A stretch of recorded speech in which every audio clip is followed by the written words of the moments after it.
नमस्कार दोस्तों, मैं मानस गुप्ता आप सभी का स्वागत करता हूं अपने YouTube channel the versatile mentor पे। कैसे हैं आप सभी? आशा करता हूं आप सभी बहुत अच्छे होंगे, अपनी तैयारी जोर शोर से कर रहे होंगे।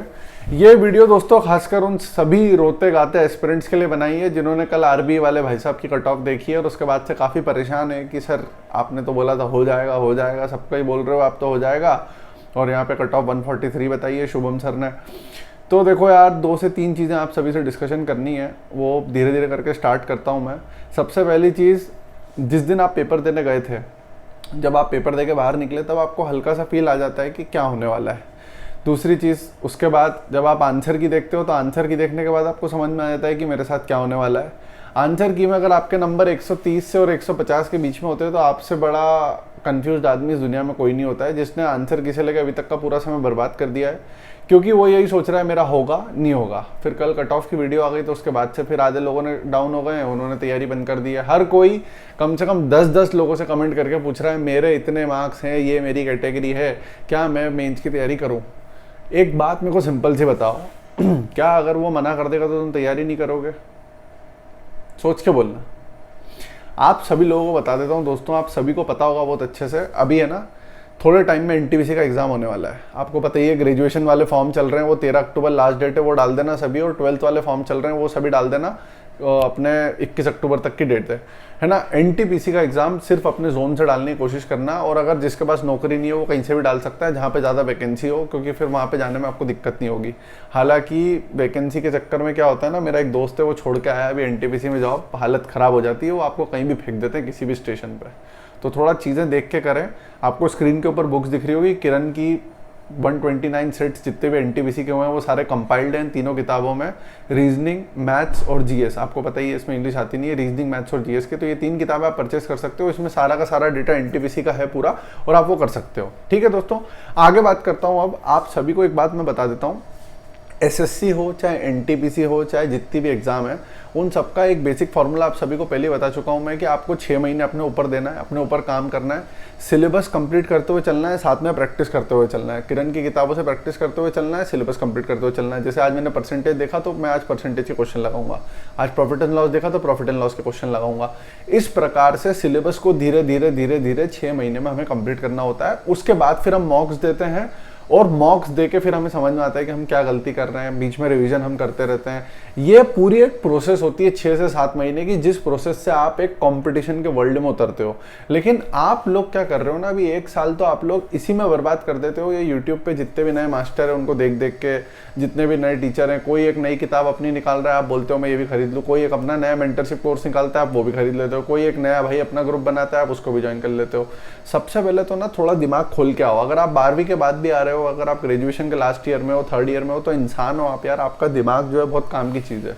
उसको यूज़ करके सोचो ना कि ये सामने वाला व्यक्ति जो मेरे को बोल रहा है, क्या उससे मेरा कुछ फ़ायदा होगा या सिर्फ इसी का फ़ायदा हो रहा है। सोचो ना, थोड़ा एक दिमाग लगाओ।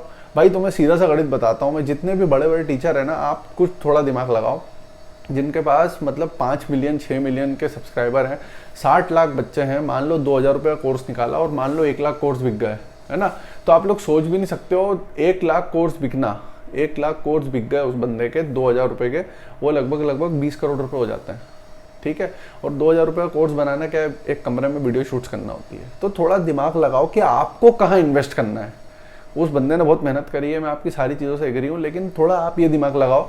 जैसे मैं जनरली आपको बता चुका हूँ, मैथ्स में मैं पवन राव सर को रिकमेंड करता हूँ, जो एकदम बिगनर बच्चा है उसके लिए। ठीक है, उसके बाद में एक होते हैं हमारे इंग्लिश के लिए अमन वशिष्ठ सर को मैं रिकमेंड करता हूँ, आप सभी जानते हैं बहुत अच्छे से। नीतू सिंह मैम की बुक में रिकमेंड करता हूँ। ठीक है, तीसरा आपको पता ही है, रीजनिंग के लिए बता चुका हूँ मैं कि रीजनिंग के लिए आपको स्पेसिफिकली किसी को फॉलो करने की ज़रूरत नहीं है, लेकिन आप दीपक सर करके कहीं यूट्यूब पे उनको फॉलो कर सकते हो। ठीक है, जीएस के लिए मैंने आपको बताया, Parmar, SSC, top trending GK, ये 2-3 चैनल अच्छे हैं जिनको फॉलो कर सकते हो। तो चीज़ें क्या है ना, आपको थोड़ी अपनी सॉर्ट करना पड़ेगी। 2025 का पेपर होगा, उसमें अच्छी वैकेंसी आएगी, ये भी फिक्स है, लेकिन तभी सक्सेसफुल होगे जब आज से तैयारी करोगे, है ना।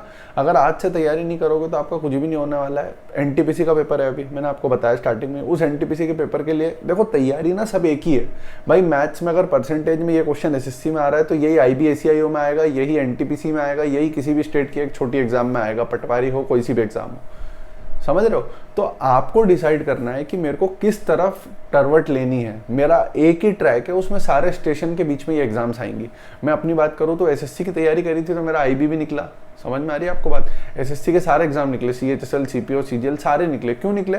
क्योंकि वो सारी एग्जाम का सिलेबस सेम था। मैंने उस पर ग्रिप अच्छे से बना ली, कुछ ग्रिप अच्छे से बना ली, इसका मतलब कोई चौके छक्के नहीं मारे भाई अलग से।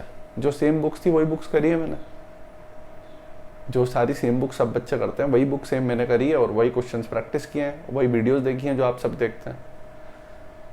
ठीक है, तो प्लीज़ आप सभी से निवेदन है कि आप सभी को ढंग से पढ़ाई करनी है। जिन लोगों का सिलेक्शन नहीं हुआ है परेशान नहीं होना है। मेरे हिसाब से तो 135 130 के ऊपर वाले जितने लोग हैं सबको तैयारी करना चाहिए। मेंस की भी करोगे घाटा कुछ नहीं है।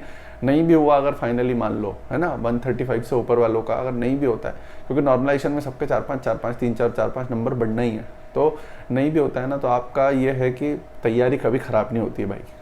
ठीक है, माइंड सेट क्लियर एसएससी कभी देती नहीं है। 1 महीने बाद रिजल्ट आएगा और दिसंबर से पहले मेंस होना नहीं है। समझ में आ रही है आपको बात?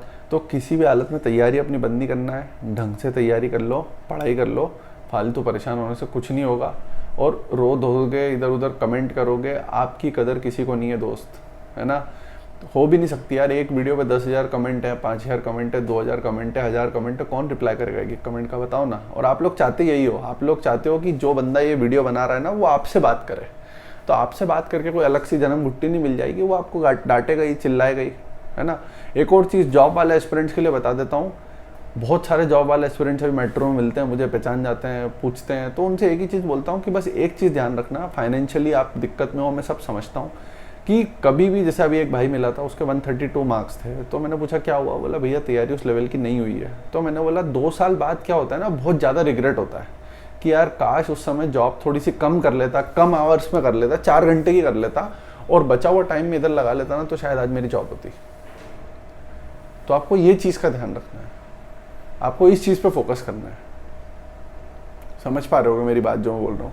अगर जॉब वाले जितने एस्पिरेंट्स हैं, कोचिंग बहुत लोग पढ़ाते हैं, स्कूल में पढ़ाते हैं, स्कूल में पढ़ाओ आप, लेकिन टाइम कम कर लो ना भाई। क्योंकि अभी देखो ये जो एज है ना आपकी, ये बहुत क्रुशियल एज है। अभी आप इसमें, पैसा एक ऐसी चीज़ है जो आपको उलझा देता है यार। फाइनेंशियल इंडिपेंडेंस आपकी खुद की अगर हो जाती है तो 15-20 हज़ार रुपये, 10-15 हज़ार रुपये से ज़्यादा में आपको क्या ज़रूरत है? आज कमरा आ जाता है, आप थोड़ा एडजस्टमेंट आपको करना पड़ेगा दोस्त, है ना। लाइब्रेरी का आपका खर्चा निकल जाएगा, किताबों का आप खर्चा निकाल लो, बस। इससे ज़्यादा आपको कुछ करने की ज़रूरत नहीं है भाई, है ना। तो ये देखो, सांत्वना नहीं दे रहा हूँ मैं, तुम्हारी गलती है, सीधा सा हिसाब है। तुम लोगों ने मेहनत नहीं करी है जितनी मेहनत करना चाहिए थी। अगर तुमने उतनी मेहनत की होती तो तुम्हें आज ये दिन नहीं देखना पड़ता। और अगर तुम वापस नहीं करोगे, 6 साल से कोई तैयारी कर रहा है, मुझे बता रहा है 132 मार्क्स आए, तो इसका मतलब नहीं है यार तैयारी। और अगर तैयारी एक बार शिद्दत से कर ली और नहीं सिलेक्शन हो रहा है ना, 2 बार देख लो, 3 बार देख लो, उसके बाद छोड़ दो। फिर ये फील्ड तुम्हारे लिए नहीं है, फिर ये फील्ड जो है ये तुम्हारे लिए नहीं है। सीधा सा हिसाब है ना, दुनिया में इतनी चीज़ें हैं, आप दूसरा करो कुछ। ठीक है, तो अच्छे से तैयारी करना है। भाई की इंस्टा आईडी है मानस गुप्ता 616, उसको फॉलो कर लेना। टेलीग्राम की लिंक मिल जाएगी डिस्क्रिप्शन में। अच्छे से पढ़ाई करनी है, बिल्कुल घबराने की जरूरत नहीं है। Thank you so much, love you all, bye भाई।